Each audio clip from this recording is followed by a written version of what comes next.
देश के कुछ लोग इस जुगत में रहते हैं कि वे अपने राजनीतिक हित साधने के लिए इस राष्ट्र की सबसे महान विभूतियों के प्रति अपशब्द बोलते रहे। राजनीति अपना कर्तव्य समझे, लेकिन युग के कवि का कर्तव्य है कि वो उस पर टिप्पणी करे। महाराणा सांगा, जो भारत के एक ऐसे अप्रतिम योद्धा हैं जिन्होंने इस देश की सीमाओं की रक्षार्थ अपने शरीर पर लगे 80 घावों की उपेक्षा करते हुए रण क्षेत्र में स्वयं को सन्नद्ध रखा, उनके प्रति इतना निंदनीय वाक्य कहना राजनीति को शोभा दे सकता है, लेकिन कविता उसका प्रतिकार करती है। जुगनू की कुछ औलादों ने सूरज पर प्रश्न उठाए हैं, शेरों की मांदों के आगे कुछ ग्राम सिंह चिल्लाए हैं।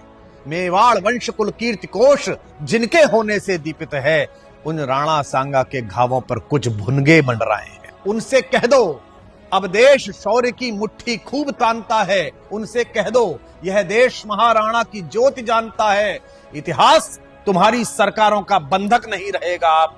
उनसे कह दो यह देश लुटेरों को अब नहीं मानता है, उनसे कह दो यह देश ऋणी है ऐसे पुण्य प्रवाहों का, यह देश ऋणी है वीर शिवा के परम प्रतापी छावों का।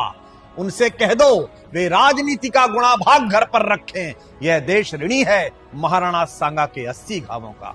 महाराणा सांगा जैसे परम प्रतापी शूरवीर, जो महाराणा कुंभा के पौत्र और महाराणा प्रताप नामक सूर्य के दादा थे, मैं उस पूरे वंश की प्रतिभा को और भारत की अस्मिता के लिए रक्षार्थ प्रत्येक महापुरुष को नमन करता हूं। मेरा आपका कर्तव्य है कि घर के पूर्वज की ओर अगर कोई उंगली उठाए तो हम उसे जवाब दें। जय हिंद।